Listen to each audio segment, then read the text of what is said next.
Hi, everybody. Let's talk a little bit about single sign on. Single sign on and how it equates to security and how you can derive some security benefits simply from using single sign on. So, let's first of all define single sign on. Single sign on simply means we're using one identity provider, one identity database, the place where all the user accounts are and the passwords are, and then usually there's also some policies involved there, password policies, access policies, all these types of things. We're using that one identity provider, that authentication service, to sign us on to multiple applications. Now, we're going to talk about this in the context of Office 365 or Microsoft 365 as it's called now. And the authentication service in that case is the Azure AD authentication service.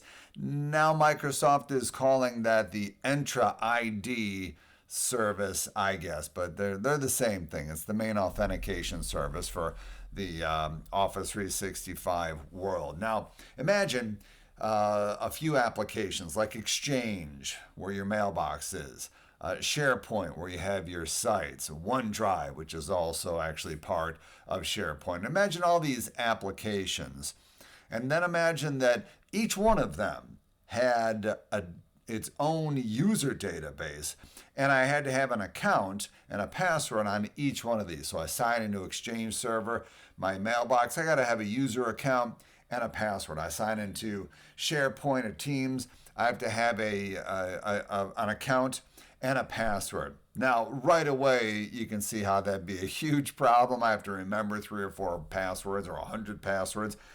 At that point, I'm probably writing them down somewhere. Maybe I have a password manager. From a user's point of view, this becomes unworkable very quickly because I'm going to end up having to log in multiple times a day to all of these different services. But from an administration point, it would also be a big hassle. They'd all have independent passwords, independent password policies, independent access policies. If someone left the company, sure, I could disable their mailbox, their account in Exchange, but what about their account over in SharePoint? Well, I'd have to remember that too. And then their account over there, and then their account over there. So I'd have to remember all of these things. What about creating new accounts? Well, I'd have to create a new account in all these different places. Now, we know that that doesn't happen, right? We know that you create one user account and a password in the Office 365 arena, which is again Azure AD, and then that account has access to your Exchange mailbox. It has access to SharePoint, OneDrive, Teams, Planner, all these other different things that are tied in to the Azure Active Directory just automatically. But really all that magic is happening on the back end. You don't know that there's actually trusts in place between the Azure Active Directory authentication service and Exchange and SharePoint and Teams and Planner and all these other things. There's all automatic trusts built in. Exchange and all these other services, they just trust one authentication provider, the Azure Active Directory or Azure AD authentication provider. So we're getting single sign-on right away. The second that we're inside of Office 365, we're actually enjoying single sign-on. We just don't think of it that way. When we think of single sign-on, we start thinking about third-party applications like Box or Salesforce or Dropbox or any number of third-party applications, SaaS applications, so to speak.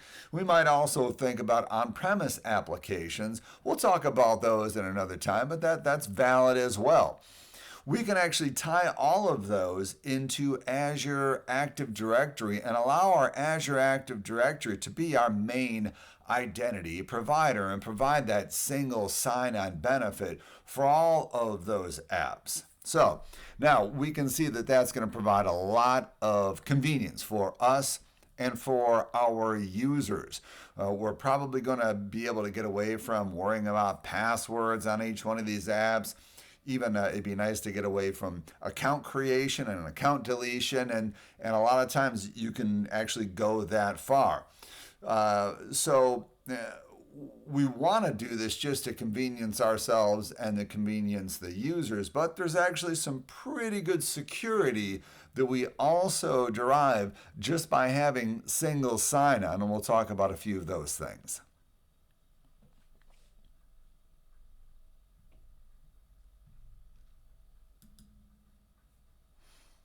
So what are some of the benefits? Well, one of the main benefits is the one-stop shop for creating or deleting accounts. We'd love to automatically create accounts, and we can do that on a lot of SaaS apps. Sometimes you can't, but on modern ones, they usually will support this standard called SCIM, System for Cross Tenant Identity Management. I think that's what it's called. Cross something. I might have gotten that word right, but it's SCIM. It's just a REST protocol that allows Azure Active Directory, once configured correctly, to talk to these other services and to automatically provision accounts in those other services. So that'd be great. What if that doesn't happen? Well, we'll have to create the accounts manually somehow in the other services. That's much more of a pain in the neck, true. But some services just don't support SCIM at this point. What about removing ones or disabling them? Again, same thing. SCIM can help with that. If we remove someone from Azure Active Directory, that account can automatically be removed in other places. Now, even if our third-party app doesn't follow the SCIM standard, doesn't allow that, we actually still get a lot of benefits for account creation and disabling just by setting up SSO. So let's pretend we can't automatically create or disable or remove accounts. We can normally still set up SSO with pretty much any provider out there. It's a given that we'll be able to do that. If we can't, then that SaaS app's probably not going to sell too many instances and too many licenses because there's too many other SaaS apps out there that probably provide similar functionality. So how do we do that? How do we set that up? Well, one common standard, probably the number one standard that you'll use, is called SAML.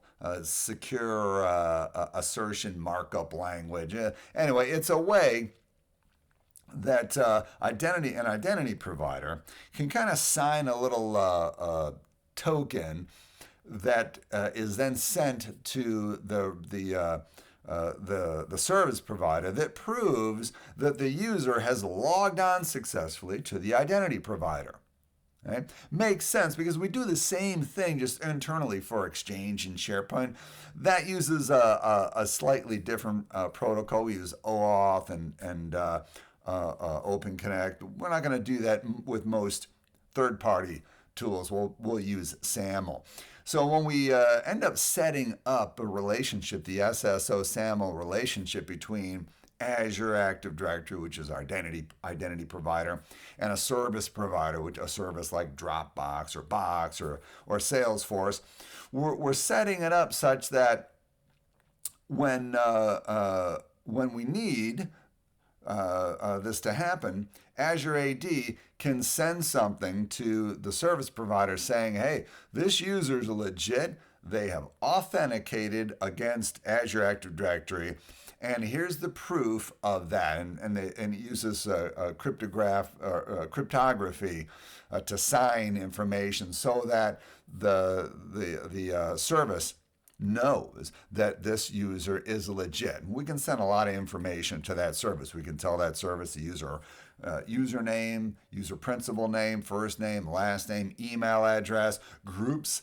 that user belongs to. We can put all of that information into a token that is sent over to the service provider, and then that service provider can use all of that for security, maybe limiting what people from a certain group can do in that app.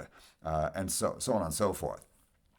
So we actually get a lot of security out of that. What kind of security? Well, the user logged on once over at our system. We keep track of our system. We have password policies at our system. We can dictate how people authenticate.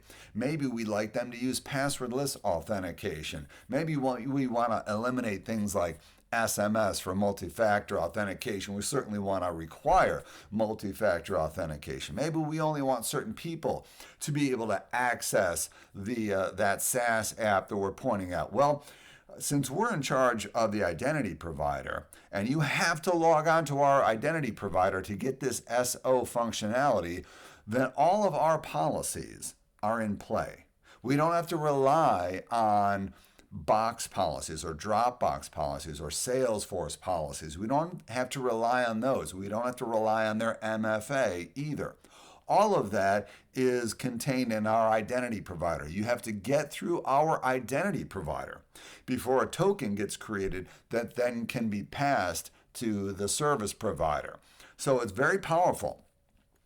Most of the security that you can put around authentication for Office 365, we can transfer and put on the authentication for our SaaS apps, our SSO apps like Dropbox and Box. So right away you can see it's a huge benefit security-wise. So we have a possibility of having the one-stop shop for creating accounts. That's great with the SCIM. But before that, and even better than that, we have the centralized login policies, including our Azure Active Directory conditional access policies, where we can identify that app and put conditions on who can access it, what conditions they're accessed. And maybe they have to be sitting at a machine that's considered compliant, and maybe they have to belong to a certain group. Maybe it has to be from a certain network. Maybe they always have to MFA, or maybe they have to MFA with strong MFA instead of a weak MFA. All sorts of stuff like that. So we also have things in Azure Active Directory called risk policies. Really anything that you can use in Azure Active Directory to affect authentication, you can extend to SSO apps simply from the fact that we're authenticating, the user is authenticating first to Azure Active Directory in order to get a token that they can then present to the third-party app, and they have to go to that app before the whole process starts. So Azure Active Directory knows where they're going in it, and it's issuing tokens specifically for that app, so that you really can't get around it. So those are all great benefits. We can go even further, though. We can have DLP policies, and we can even reach into the functionality of these third-party apps that advertise these functionalities through APIs. We can even reach into that and modify certain things. Depends on the app and what they allow.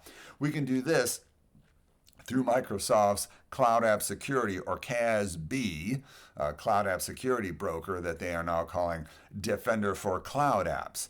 So the Cloud App Security, we set that up. We have it connect to these third-party apps. We can dictate access policies, even more complex policies than we can get from conditional access. The Cloud App Security tool comes with a library of other cool things that we can do.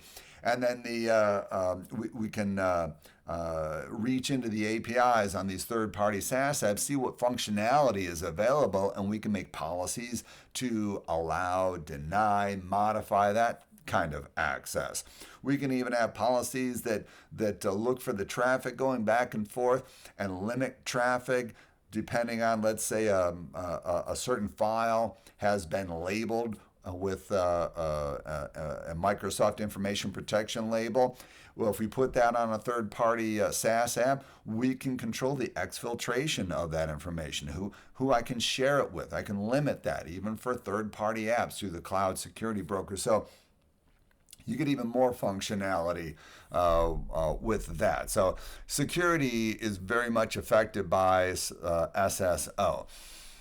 And we also get a lot of benefits that on the negative side, meaning what problems can we kind of avoid? What security issues do we come into play when we're not using SSO? Well, really you can start thinking of the opposite of what I'm talking about. Independent access policies, conditional access policies. Well, we got them all set up in Azure Active Directory. They're in one place. Well, if we don't have SSO, we're going to have to set something like that up for every single third-party app that we don't set up with SSO. That's bad. Independent password policies. Now we have to pay attention to MFA password policies in our third-party apps. There's a new thinking in password policies that you're probably aware of, hopefully aware of, where we're not really worried about making people change passwords all the time and insisting that they enter in goofy symbols or numbers. What we like to do is keep people from using passwords that are known bad passwords. And this is something that we can do, again, in password policies in Azure Active Directory, even on-premise Active Directory. It can coordinate with that. Well, once again, if we have a third-party app and we're not doing SSO, guess what? You're going to have to worry about that over there, and probably they don't even have something like that. So very important that we set up SSO to derive all those benefits. So multiple passwords everywhere. Users got to have all sorts of passwords. They're going to kill our IT help desk by calling in, hey, I can't log into so-and-so app. All right, well, I guess I'm going to have to figure out how to connect over there and change the password because we have 100 different apps and I'm just a poor help desk person. I'm going to have to read up on how to change the password. Give me 10 minutes or a half hour. I'll get back to you. So that's going to kill productivity right there. Also, monitoring all of these logons, these authentications. Well, without single sign-on, if I'm not authenticating against Azure Active Directory in order to get to those third-party apps, then I have no record in my Azure Active Directory of users going to those third-party apps, unless they're using single sign-on. Now I'm going to have to go to the third-party app auditing. I'm going to have to figure out how to use that, figure out how to get reports out of that. Whereas if I turn on single sign-on in Azure Active Directory, I got it right all there in the Entra sign-ins portal. Or if I've set up Analytics Workspace, which hopefully I've done, I can go over to Azure Monitor and see all that stuff for a lot more than the default, which you get in Azure Active Directory, which is only 30 days. So we also have to create all these accounts. Imagine the onboarding procedure if I had even a dozen third-party apps that did not do SSO with SCIM. We'll have to create all these accounts, all their passwords. I have to send users their passwords. I have to have them log on. I'll have to have instructions on how to change their password, all these kinds of things. Well, if I set up SSO, even without SCIM, the user never has to use their password. They hit Azure Active Directory. They get a token to present to the other place. They don't have to know their password over there. All they have to do is know their Azure Active Directory password. The accounts, as part of SSO, are symbolically linked in the background. So they don't have to ever know their password because they're never going to authenticate directly with that SaaS app, hopefully. So, and then the last thing, independent disabling of accounts. Even if I don't do SCIM and have accounts deleted when I delete them out of Azure Active Directory or disable. Even if I don't do that, almost always what I can do is require the SSO authentication at the third-party app. So I go to Box and say, for my domain users, with XYZ domain, whatever the domain might be, these people must authenticate via Azure Active Directory. I don't want them going independently and authenticating directly to that SaaS service. I always want them to go through Azure Active Directory. What does that get you? Well, that provides the ability to prevent people from going to any of these third-party apps unless they go through Azure Active Directory. And guess what? If we disable your account in Azure Active Directory, it no longer matters if your account is enabled in that third-party SaaS app. You can't get to it because you can't get to Azure Active Directory. You can't log on to Azure Active Directory. That means you can't get the token that would then be handed off to the third-party service. It's over. You're prevented from getting to it. So you derive that kind of benefit as well. There's other benefits that you get, of course, but I think we'll end it there. Single sign-on with SaaS apps, normally using SAML, which is you'll almost always find SAML is the method that's going to be used. We could use other methods, but that's usually the one you're going to be using. Even just the SSO without creating the account, you derive a ton of SSO benefits, a ton of security benefits just by setting that up. We get to have one centralized location for all of our accounts, all of our passwords, all our password policies, all our access policies, our conditional access policies. They can look at all sorts of stuff. Including device compliance, whatever, time of day, IP address, you name it.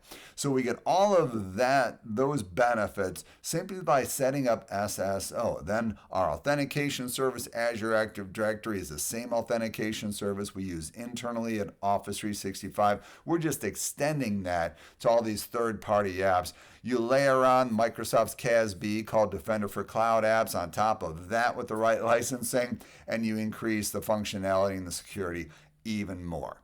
So, next time you have a SaaS app that someone is looking at, make sure that it can do single sign-on with Azure Active Directory. Most of them can, but make sure. Go to the company and say, do you do this? A lot of times Microsoft will have a tutorial. It'll all be set up in the gallery of enterprise applications for you to set one of these up pretty easily. But do your homework. Don't use one that doesn't provide that functionality. Even better if you can find one that does the automatic provisioning with SCIM. Look up that. It makes life a lot easier and increases your security for these third-party apps exponentially. All right, everybody. That's it. We'll see you next time. Stay safe.